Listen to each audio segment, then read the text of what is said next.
Vodračková a jmenuje se Malovaný článku. Ten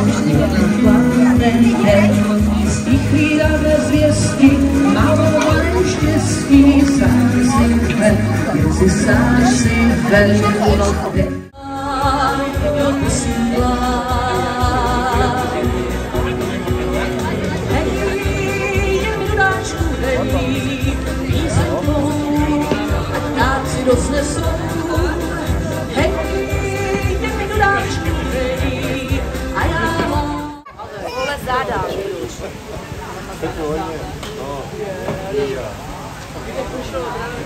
Dobrý, už se strefila Terinku.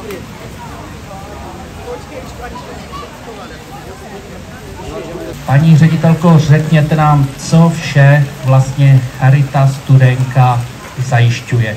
Jak pro obyvatele tady Domu pokojného stáří, tak vlastně pro obyvatele Studenky, případně nejbližšího okolí. Takže vlastně my zajišťujeme pobytovou službu domov pro seniory, kde máme kapacitu 18 lidí.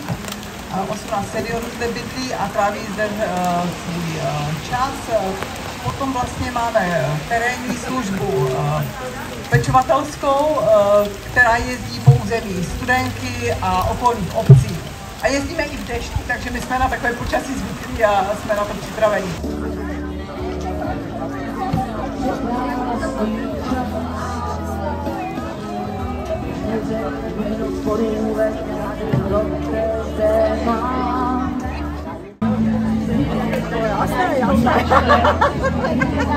A já myslím, že to nebude takové strašné.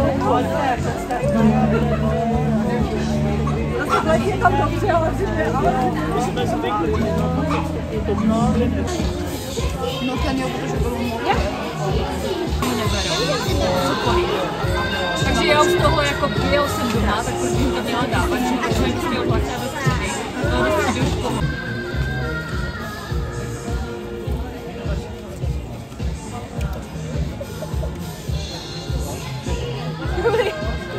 Není kous.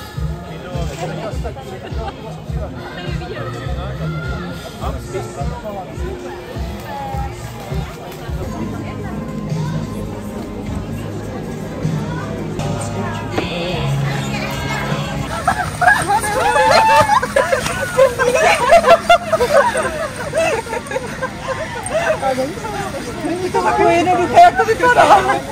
Prostě tě víc a nehledej mě víc, to ti říkám rovnou. Mám svoje houbičky, že se mi stačily. Co si mám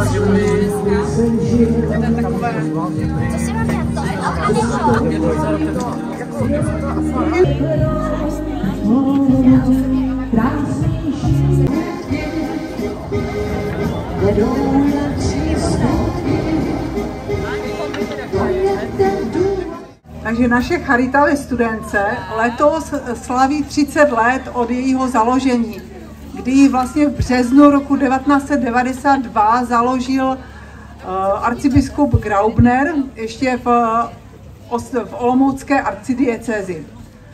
Vlastně Charita tenkrát vznikla na popud pár dobrovolnic, které vlastně tu charitu založili a dobrovolně pracovali pro potřebné občany Studenky.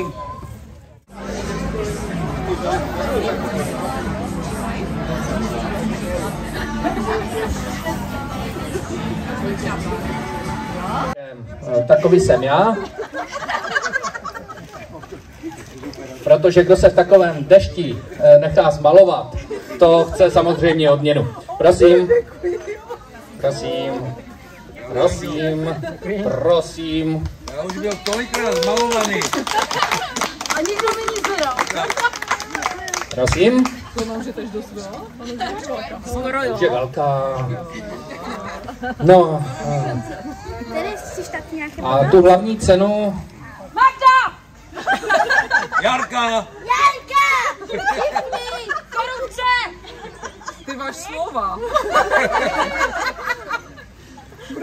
Tu hlavní cenu si myslím, že by mohli bouchnout tady tak jako obecně. Takže taky společná. Děkuji za účast v této soutěži, dámy a pánové, vám všem přeju krásný zbytek odpoledne, krásný zbytek akce, hezký večer a zase nejpozději příští rok.